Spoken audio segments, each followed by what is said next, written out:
Are you ready to navigate the new way to work? Forbes Books presents Dare to Care in the Workplace with Kathleen Quinn Botaw. Here's Kathleen. Thanks for joining me for the conclusion of my discussion with Josh Bersin. He's the founder of the Josh Bersin Academy, the first global development academy for HR professionals, and the CEO of the Josh Bersin Company, which provides a wide range of research and advisory services to help HR leaders.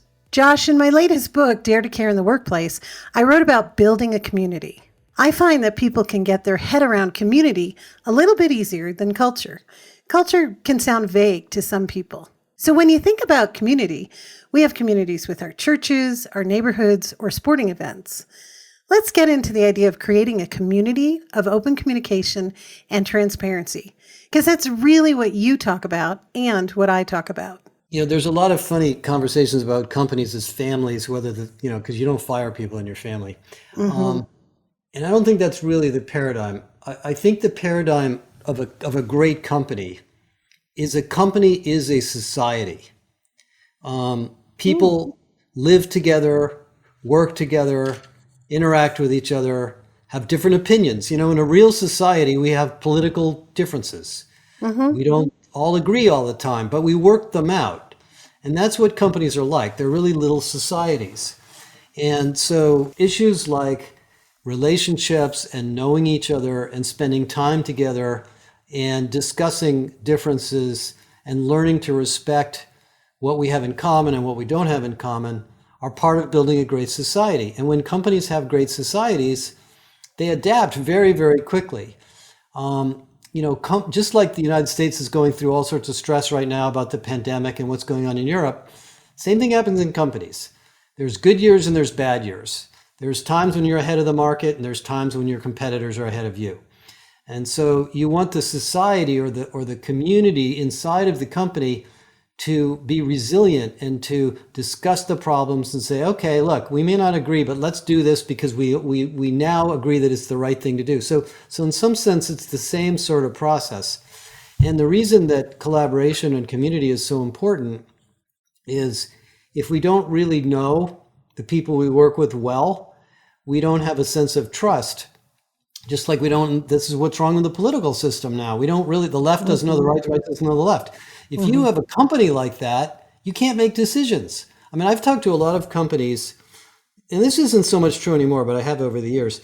Well, they'll say, oh, if you worked in the retail group, we never talk to them. Why not? No particular reason. We just don't talk to them.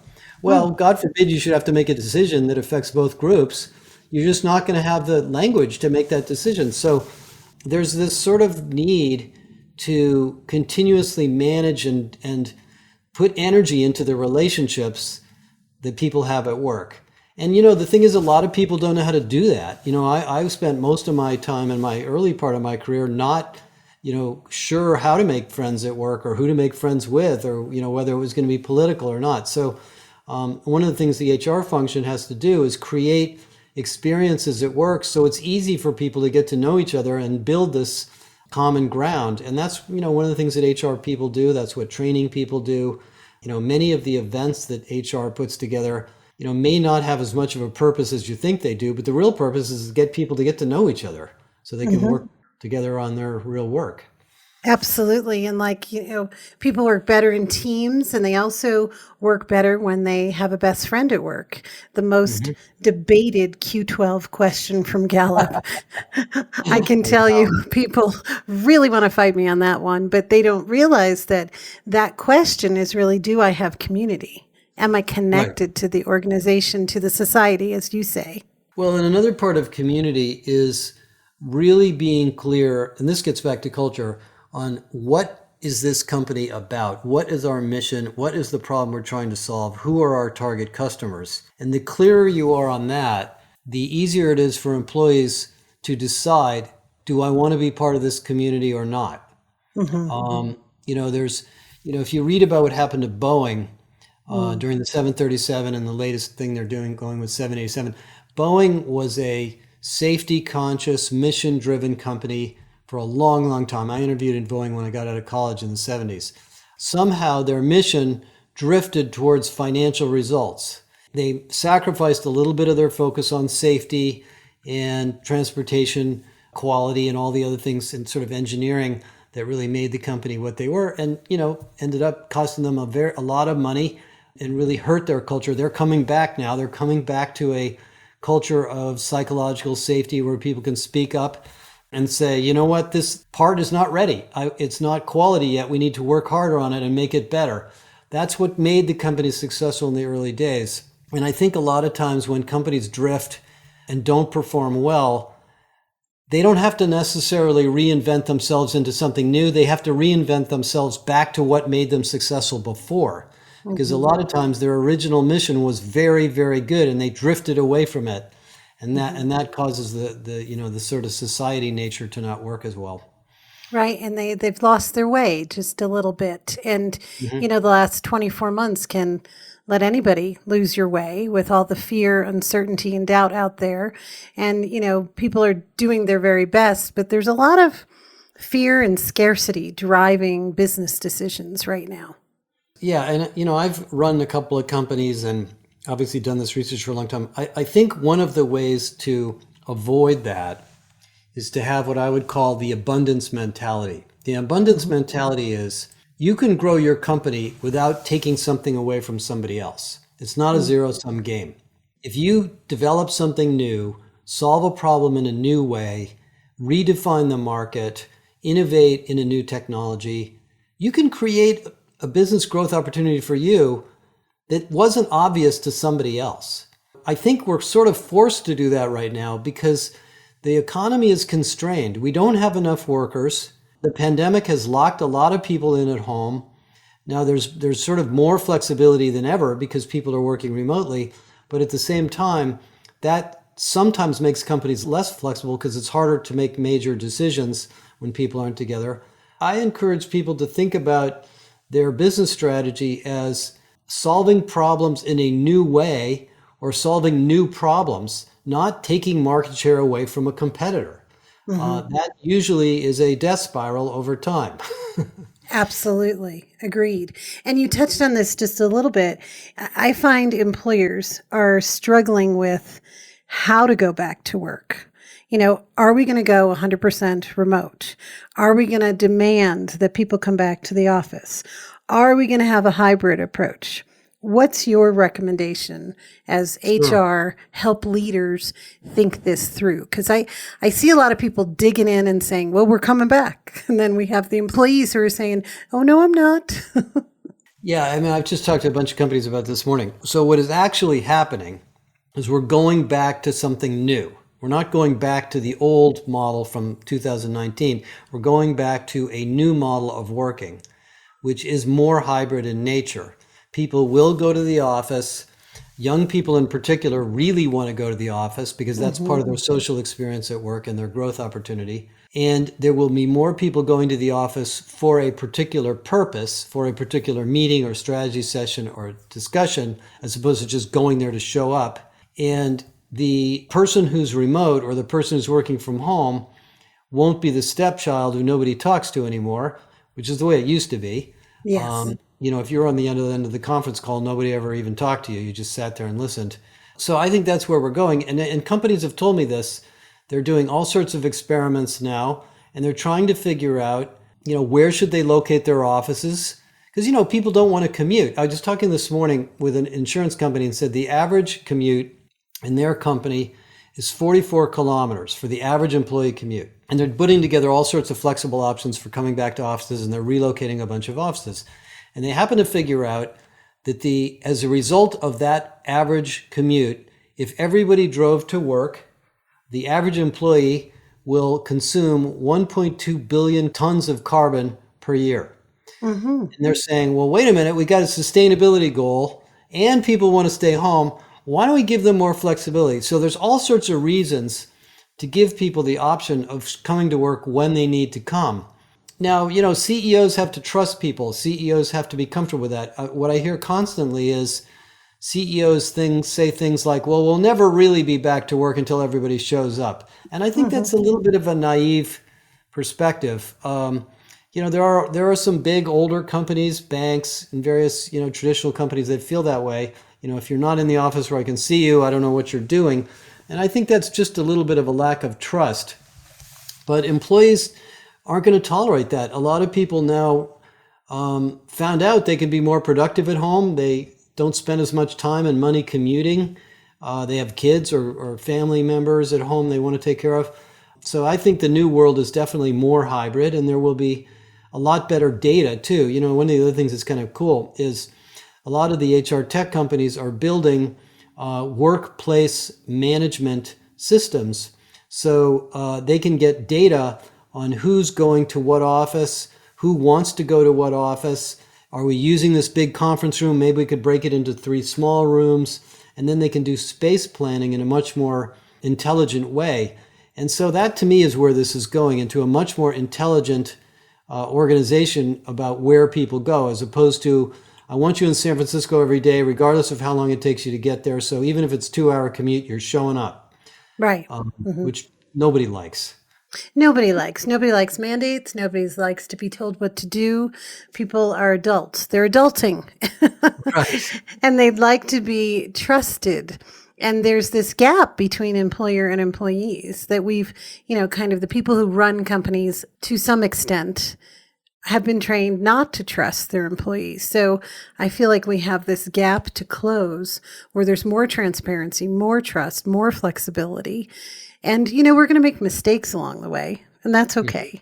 But overcoming those together in the new way we work. Well, the other thing that's interesting that's new is I think some of this is just we broke a culture that we didn't really need to have. There was a woman who's the head of HR at a big healthcare provider in Los Angeles, and she told me, every Friday I spend 4 hours commuting to Pasadena from wherever she lives to a staff meeting, and I've done it for years, and it wrecks my whole day. And she said, now I realize I don't even need to go to that meeting. I can just do it online. So I just saved like a half a day of work. But before the pandemic, that was the rule set there. Everybody showed up. So we've kind of lost that now. We can do away with that. It's okay for you to not be there and create a more flexible experience. Exactly. So shifting gears just a little, as you know, there's more jobs than there are people to fill them. So, human resources is typically where we put recruitment, correct? Yep. How's that? What's your opinion on that? Shed some light on that for us. Well, the recruiter is one of the hottest jobs in the world right now. There's more demand for recruiters than there is for software engineers, by the way. So recruiting is a hot space.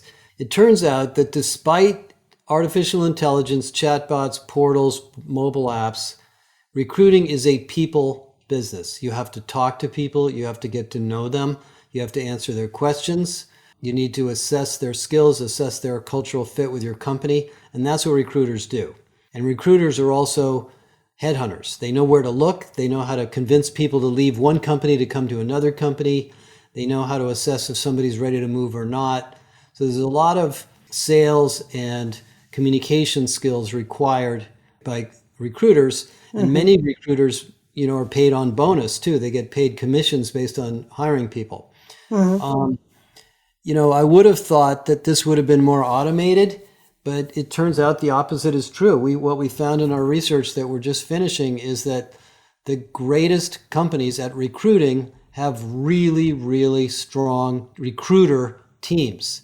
There was an interesting conversation I had with the head of recruiting at an oil company a few years ago.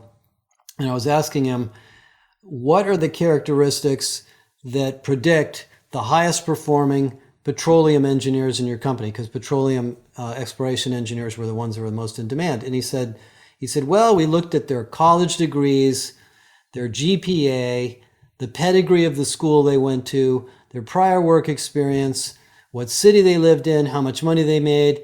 None of those had any relationship to how successful they were going to be in our company. The one thing that could predict their success was the quality of the recruiter. Great recruiters found us great people. I thought that was a really kind of eye-opening conversation, because what he's kind of saying is that the best match between a candidate and a company is not clear all the time. So anyway, recruiters are a very hot commodity, and a lot of companies are trying to train and upskill their recruiters and get their recruiters to spend more time together comparing best practices. And recruiting is very interesting because you recruit in universities, you recruit at job fairs, you recruit people to try to get them to leave companies, and you recruit internally. The other thing is a lot of recruiters now are looking for candidates inside the company who are ready to move because that solves the problem of internal mobility and engagement, and it reduces the amount of external hiring you need to do. So it's a really fascinatingly interesting part of HR. Absolutely. And, sometimes I find business leaders who will hire HR or recruiters confuse the two. I do believe that great HR leaders, chief people officers, HR managers, HR directors have very different DNA than the recruiters or talent acquisition people. Well, yeah, I tell you it's true. Not everybody in HR is a good recruiter. Absolutely. Often they hate it. That's right. It's funny. Recruiters, I've done a lot of looking at this. There's different, what I call them tribes in HR. The learning and development people are sort of frustrated teachers. The HR business partners are frustrated consultants. Recruiters are oftentimes salesy people. They like to communicate and convince people and get their objections and listen to them and get to know them. It's a different set of skills, and that's why recruiters are in such demand, is that not everybody is good at it, and it takes time to learn how to do it well. And I believe that recruitment is a sales process. And so fitting into HR, talk about a purple squirrel. When talent acquisition and HR sometimes don't speak the same language, often don't. Well, yeah, and I think good recruiters are both really good salespeople, but also good consultants, because your customer, when you're recruiting, is the hiring manager. And so you've got to get to know the hiring manager well and the job. So even though you may close the candidate, if the candidate comes in and doesn't like the job and they leave, you didn't do your job. So, they're kind of consultative salespeople for sure. Absolutely. So I would be remiss not to ask about your next book, Irresistible, The 7 Secrets of the World's Most Enduring Employee-Focused Organizations. Tell us a little bit about that. Well, this has been you're the first person to ask me about it, actually. I haven't talked about it much. Well, I've been wanting to write this book for a long time. It was pre-Deloitte. But I was at Deloitte. I was trying to write it. And what it is it's really the 7 big things, and I won't give you the secret to what they are, but that I've learned over the years that really differentiate great companies from a people perspective. And it's filled with examples and stories and case studies. It's not one of these books about, the future of this or the future of that. It's very hard-hitting, real stuff. And as I was writing the book, I had a hard time getting through it while I was at Deloitte. Of course, the world kept changing. So, of course. So I've had to rewrite it many, many times. But it has... it probably has hundreds, I don't know how many stories in it, of companies I've talked to over the years and what they've done that I thought was interesting and innovative. And a lot of these are stories that have been around a long time that are still very, very useful today. So it's filled with, it talks about jobs versus work. It talks about coaches versus managers. It talks about goal setting and development. It talks about how to design a team and what is a team. A lot of talk about how to define culture. Anyway, it's got all sorts of the stuff that I've been researching all these years, but written in a way that a regular business person who hasn't been an HR guru can understand it, and hopefully HR people can get all sorts of good ideas too. I think it could even be the 77 secrets at this point, right? Yeah, and and the name Irresistible came to me a long time ago as what I was trying to do when I first thought of that name was, when people were doing employee engagement surveys, they were saying things like, well, okay, we're engaged enough. And I don't think you're ever engaged enough. I think you can always make your company more irresistible. And when you do that, you just become a magnet for great people, and a lot of good things happen. So, and one of the themes of this idea is endurance. A lot of companies are irresistible for a little while when they're growing really fast. And then all of a sudden they're not irresistible. They lose their way. You look at Facebook. All these companies that have grown like a rocket ship and then all of a sudden stopped. and they had to reinvent themselves. What I'm trying to do is show you how to not go through that, is to prevent that in advance. Because lasting a long time is really the key to success in business. If you hit one cycle and you do really well, that's great. But there'll be another cycle, and there'll be another competitor, and there'll be a new technology. And so, building your company for endurance is part of this. And that's why this irresistible idea is so important. Enduring irresistible. Yeah, I played around with the word endurance a lot. That's a beautiful word. Endurance, yes, to have that fortitude. So you also are having a conference coming up in May of 2022 entitled Irresistible. Would you share that, a little bit of that with us too? Sure. I've met thousands of HR people over the years and training people, and we've not been able to get together for the last 2 years, and I haven't been able to travel or go to conferences, and we've had a lot of conference calls, but we wanted to get people together. So we are partnering with the University of Southern California. They have this beautiful facility down there that they're letting us use. And we've invited CHROs from Microsoft, Walmart, Lego Group, Chevron. Some of the biggest companies in the world are coming to talk. We've invited 30 or 40 of our most renowned practitioners to talk about fantastic things they're doing in all these different areas. We're going to announce some new things there and have a lot of fun. So it's May 23rd through 25th. We're not going to have a lot of vendors. It's not a big trade show. There will be a few vendors, but it's mostly for HR professionals and leaders and their teams. And I'm really looking forward to getting together with everybody. Oh, that sounds absolutely wonderful. Good for you. And, I could talk to you for hours. And I think there's another discussion in our future, don't you? Absolutely. Lots and lots of things to talk about. Yes. Yes. And I just thank you so much for joining us. But first, if people want to get in touch with you, how would they? Well, pretty easy to find. Our website is joshbersin.com, JOSHBERSIN.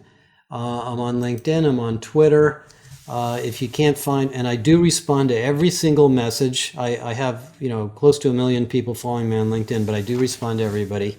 A lot of our research is available for free, so if you go to the website and register, you'll see all sorts of interesting things to read.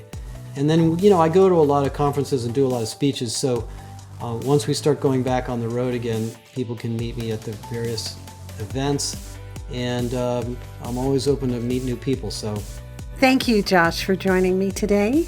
Absolutely. Thank you very much. You're quite welcome. And that's it for another episode of Dare to Care in the Workplace. I hope you enjoyed the show, and if you did, make sure you take a second to subscribe so you automatically get my new shows when they drop. Also, if you have a minute, I'd love if you left me a review so more folks like yourself can discover the show. Until we meet again. This has been Dare to Care in the Workplace. To connect with Kathleen, go to KathleenQuinnBotaw.com. Kathleen's book, Dare to Care, is available wherever books are sold. Dare to Care in the Workplace is a production of Forbes Books.